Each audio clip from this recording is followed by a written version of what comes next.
Right, so this is the final step, and what I do here is I just rub my hand over the leather just to make sure it actually feels nice and soft, and also it doesn't have any grittiness in it. If it does, just give it a buzz over with a wee bit of fine sandpaper. You'll find that sometimes with the older cars the leather can feel a little bit boardy.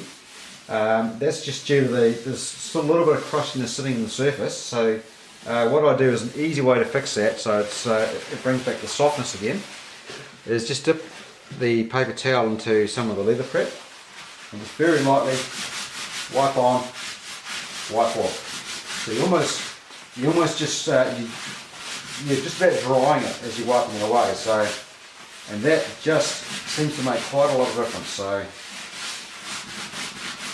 can see it's just drying as we're going along.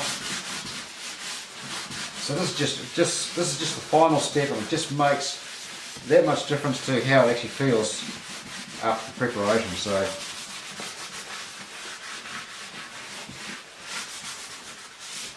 this sort of gives the leather prepping the X factor. So this is what I do as my final step, and there you have it, guys. Let's go to the sides here as well.